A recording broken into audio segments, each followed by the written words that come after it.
الحمد لله رب العالمين والصلاة والسلام على قائد الغر المحجلين نبينا محمد وعلى آله وصحبه أجمعين وبعد.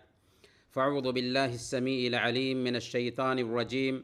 بسم الله الرحمن الرحيم. يا أيها الذين آمنوا كتب عليكم الصيام كما كتب على الذين من قبلكم لعلكم تتقون. محترم بھائیوں اور دینی بہنوں، السلام علیکم ورحمۃ اللہ وبرکاتہ۔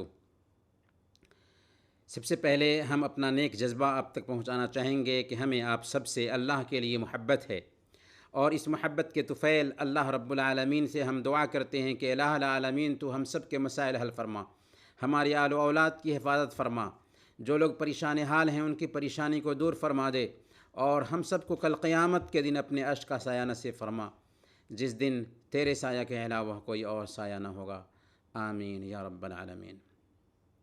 محترم بھائیوں اور بہنوں، رحمت، مغفرت اور جہنم سے آزادی، ہمدردی اور غمخواری کا تحفہ لیے ہوئے رمضان کا مہینہ ہر سال آتا ہے، جس کے لیے عرش سے فرش تک اہتمام ہوتا ہے۔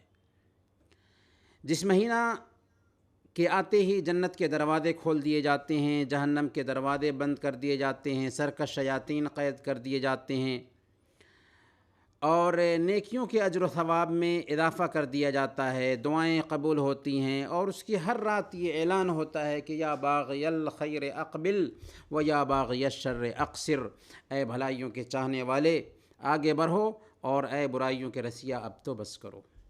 یہ ہے رمضان کا مبارک مہینہ، جس میں قرآن کریم نازل ہوا، جو ساری انسانیت کے لیے ہدایت کا سامان ہے۔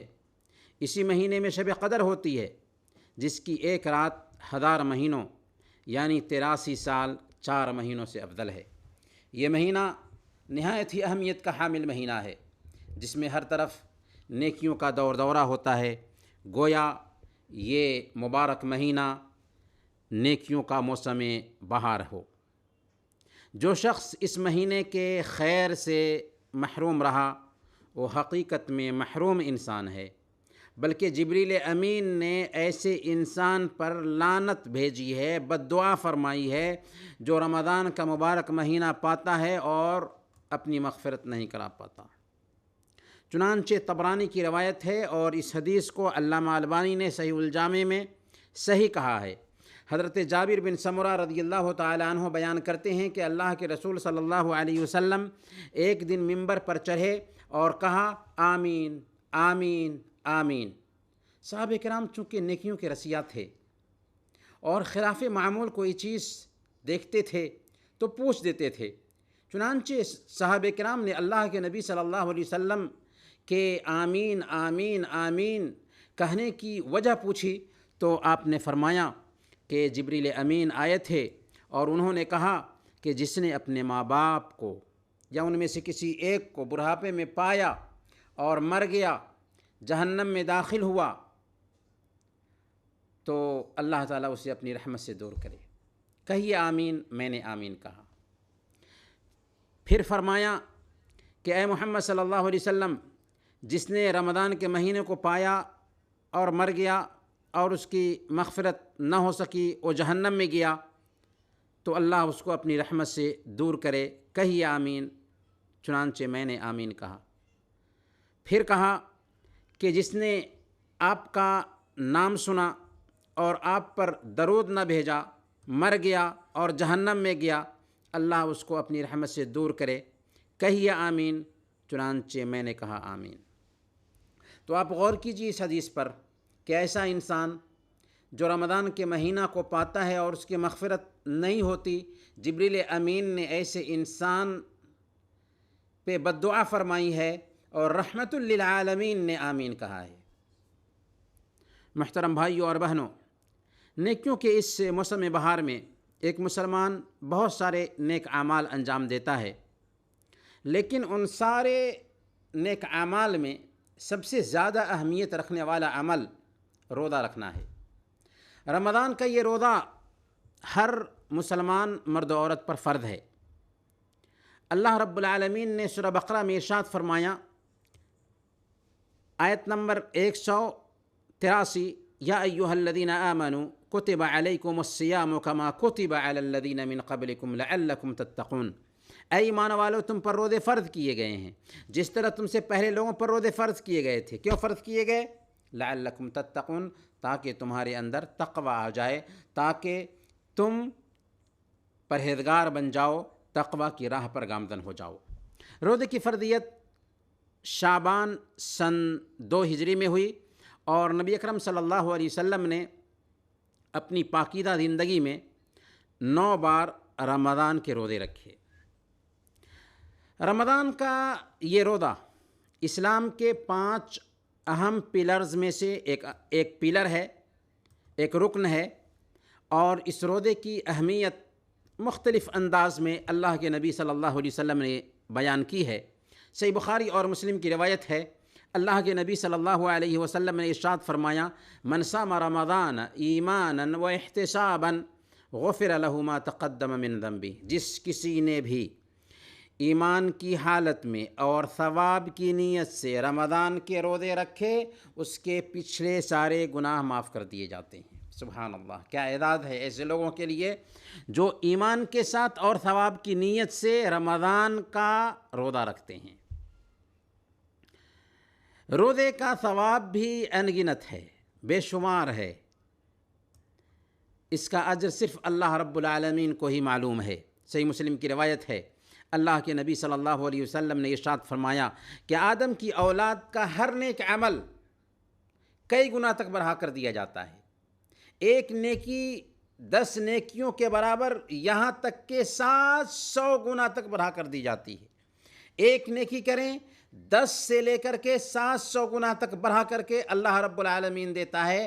اللہ فرماتا ہے الا الصوم فإنہ لی وأنا أجزی بہ، یدع شہوتہ وطعمہ من اجلی، سوائے روزہ کے کہ یہ روزہ میرے لیے ہے اور میں ہی اسے بدلا دوں گا، کیونکہ وہ میری وجہ سے اپنی شہوت اور اپنے کھانے کو چھوڑتا ہے۔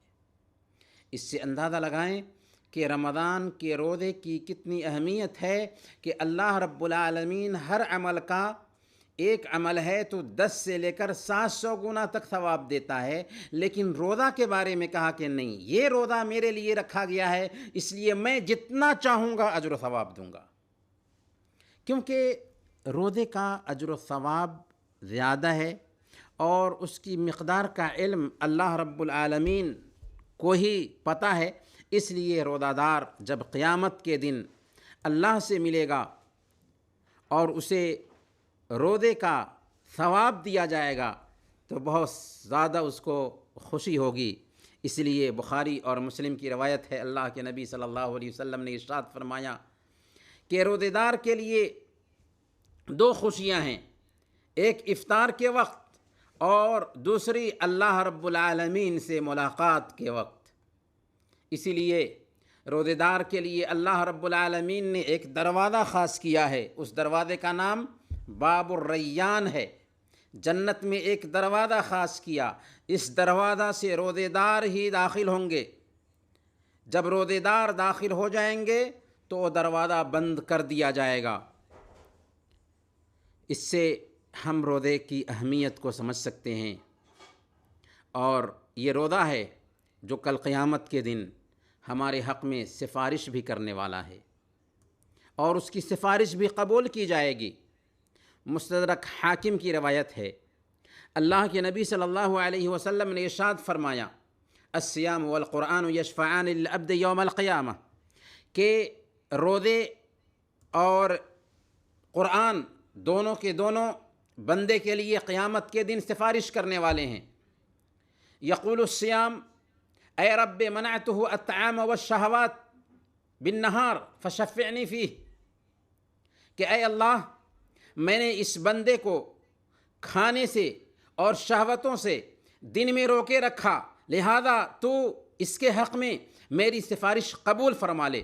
وَيَقُولُ الْقُرْآنُ مَنَعْتُهُ النَّوْمَ بِاللَّيْلِ فَشَفِّعْنِي فِيهِ، اے اللہ میں نے اس کو رات میں سونے سے روکے رکھا، لہذا میری سفارش اس کے حق میں قبول فرما لے۔ فَيُشَفَّعَانِ، اللہ کے نبی صلی اللہ علیہ وسلم فرماتے ہیں کہ ان دونوں کی سفارش قبول کی جائے گی۔ روزے دار کے منہ کی بو اللہ رب العالمین کے نزدیک کستوری سے زیادہ اچھی ہے۔ جی ہاں، روزے دار کے منہ کی بو اللہ کے نزدیک مشک سے بھی زیادہ پسندیدہ ہے۔ صحیح بخاری اور صحیح مسلم کی روایت ہے، اللہ کے نبی صلی اللہ علیہ وسلم نے ارشاد فرمایا، والذی نفس محمد بیدہ لخلوف فم الصائم اطیب عند اللہ من ریح المسک۔ اس ذات کی قسم جس کے ہاتھ میں محمد کی جان ہے، روزے دار کے منہ کی بو اللہ رب العالمین کے نزدیک مشک کی خوشبو سے بھی زیادہ پسندیدہ ہے۔ محترم بھائیوں اور بہنوں، رمضان المبارک کی خصوصیات اور روزے کی اتنی فضیلت کے باوجود اگر کوئی آدمی روزہ کا اہتمام نہیں کرتا ہے تو وہ بہت بڑے گناہ کا ارتکاب کر رہا ہے۔ رمضان کے روزے نہ رکھنا کتنا بڑا گناہ ہے، اس کی سزا کیا ہے، اس سلسلے میں سنن ابن ماجہ اور ابن حبان کی یہ حدیث سنیے۔ حضرت ابو امامہ رضی اللہ تعالی عنہ بیان کرتے ہیں کہ میں نے اللہ کے نبی صلی اللہ علیہ وسلم کو فرماتے ہوئے سنا، میں سویا ہوا تھا کہ خواب میں میرے پاس دو فرشتے آئے جنہوں نے میرے بازوؤں کو پکڑ کر مجھے اٹھایا اور ایک دشوار گزار چڑھائی والے پہاڑ تک لے جا کر کے مجھے اس پر چڑھنے کے لیے کہا۔ میں نے کہا کہ میں اس پر چڑھ نہیں سکتا۔ انہوں نے کہا کہ آپ کوشش کریں، ہم آپ کی مدد کریں گے۔ چنانچہ میں نے چڑھنا شروع کیا، یہاں تک کہ پہاڑ کی چوٹی تک پہنچ گیا۔ وہاں میں نے چیخنے اور چلانے کی آوازیں سنی۔ میں نے پوچھا کہ یہ چیخ و پکار کیسی ہے؟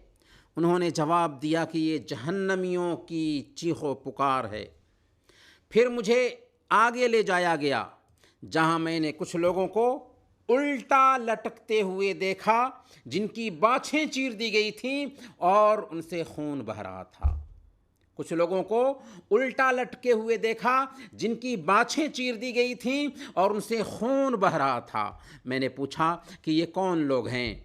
تو جواب ملا کہ یہ وہ لوگ ہیں جو روزہ کے دنوں میں کھایا پیا کرتے تھے۔